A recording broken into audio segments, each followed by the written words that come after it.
பார்வதீவதேரகர மகாதேவா தென்னாருடையவனை ஒற்றி நாட்டவர்க்கும் நிறைவா ஒற்றியகம் திரைந்தாய் ஒற்றி மகம் மென்னுருவானாய் ஒற்றி அண்ணாமலை மன்னா ஒற்றி எண்ணாரங்களை ஒற்றிகாவாய் கனகத்திரளை ஒற்றி சரணமுகாய நம சண்முகாய நம ஸ்கந்தாய நமக பலதண்டாய மாஜாமனே நமோனுக.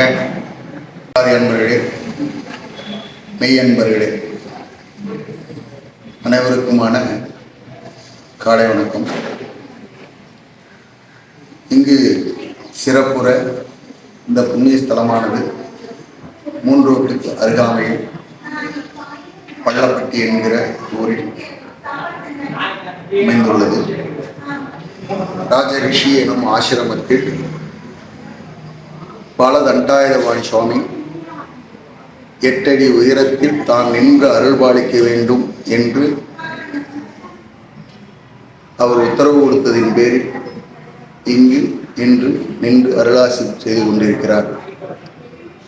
தென் பழனி தமிழ் கடவுள் முருகன் இன்றைய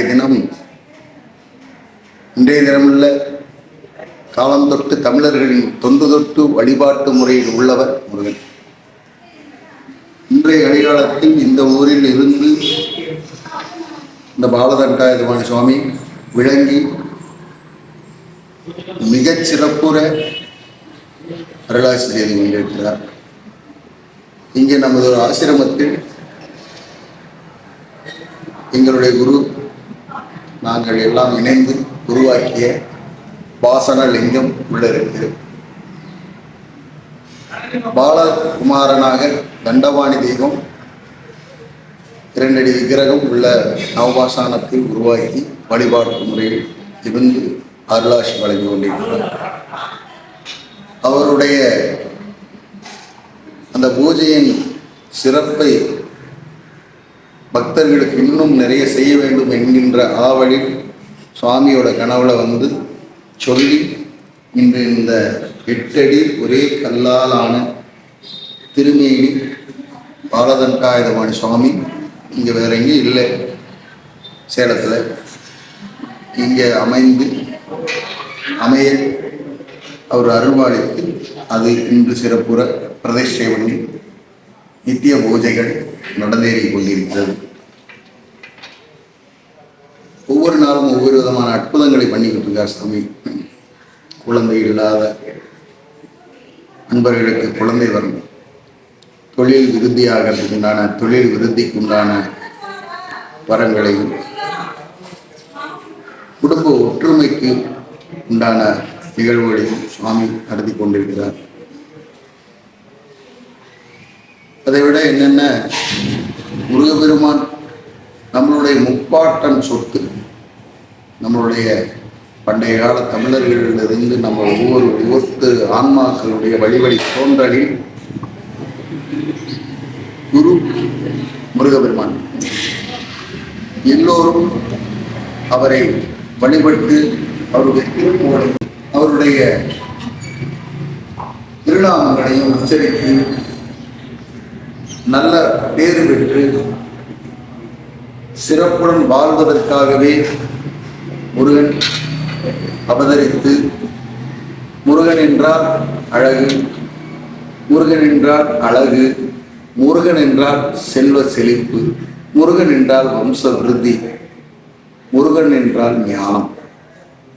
இதை அனைத்தையும் ஒருங்கே நம்மளுடைய இந்த தென் தமிழகத்தில் பிறந்து இருக்கக்கூடிய அத்துணை ஆன்மாக்களுக்கும் அத்துணை ஆண் பெண் இருபாலருக்குமான ஞான கடவுள், ஞான குரு, நம்மளுடைய உடம்போடு ஒட்டி உறவாடி கொண்டிருக்கிற 6 சக்கரங்களின் ஆதாரம் ஆறுமுகம்.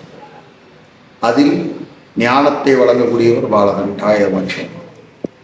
அவர் எல்லோரும் வழிபட்டு சிறப்பு பெற்று நல்ல ஞானத்தை பெற்று குடும்ப சகிதமாக நல்ல அன்போடு வாழ்க்கை வாழும் சத்தியம், உண்மை, தர்மம், ஒழுக்கம், பண்பு ஆகிய நெறிமுறைகளை பின்பற்றி நற்கதி, நட்பேறு, வீடு பேறு பெற்று ஒவ்வொருவரும் சஷ்டி கவசத்தின் பெருமையை தெரிந்து சஷ்டி கவசத்தை பாராயணம் பண்ணி சஷ்டியில் விரதம் இருந்தால் என்ன நடக்கும், அது எல்லாரும் அதை செய்ய செய்ய அவங்களே உணர்ந்து கொள்ளக்கூடிய விஷயம். நான் சொல்லி தான் தெரியணும்னு இல்லை. ஏன்னா சஷ்டி அன்று விரதம் இருந்து சஷ்டி கவசத்தை பாடி தன் வாயால் பாடினால் எப்பேற்பட்ட உடல் பிணி, எப்பேற்பட்ட தோஷங்கள், எப்பேற்பட்ட கெட்ட சக்திகளின் ஆக்கிரமிப்பு, வேலை இல்லாத தன்மை, வீடு கட்ட முடியாமல் வீடு வேணும், ஒரு நல்ல வாழ்க்கை அமையணும் அப்படின்னா, நல்ல ஒரு மன வாழ்க்கை அமையணும் அப்படின்னாலும் இது எல்லாம் தரக்கூடிய ஒரு சக்தி வாய்ந்தது சஷ்டி. அந்த சஷ்டி கவசம் என்னடா அந்த சஷ்டி கவசம்னா உடலை பற்றி அதை பற்றி தான், அதில் இல்லை. அதில் சுட்சமாக நிறைய விஷயங்கள் ஒழித்து வச்சிருக்கார் சுவாமி. அதனால் இதெல்லாம் பாராயணம் பண்ணி எல்லோரும் சஷ்டி கவசம், கந்த புராணம் இதையெல்லாம் படித்து அதை மனதார நம் வரும் வம்சாவளிகளுக்கு கொடுத்து முருகபெருமானை வணங்கி சிறப்புற்று வாழ வேண்டுமாய் அன்போடு கேட்டுக்கொள்கிறேன்.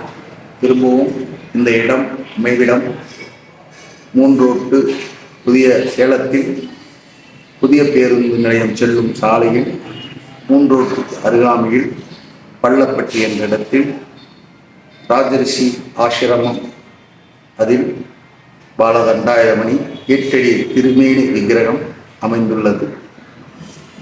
இறைவனுடைய திருவருள் வேண்டி வருபவர்களுக்கு நல்லதை வாரி வழங்கி கொண்டிருக்கக்கூடிய எம்பெருமான் முருகபெருமான் பார்த்து தரிசித்து நல்லாசி பெற்று நல்வாழ்க்கை வாழ வேண்டுமாய் அன்புடன் கேட்டுக்கொள்கிறேன். திருவேழு முருகனுக்கு அரோகரா, வீரவேழு முருகனுக்கு அரோகரா, கந்தவேழு முருகனுக்கு அரோகரா, ஞானஸ்கந்தருக்கு அரோகரா, பாலதண்டாயுதமணி சுவாமிக்கு அரோகரா.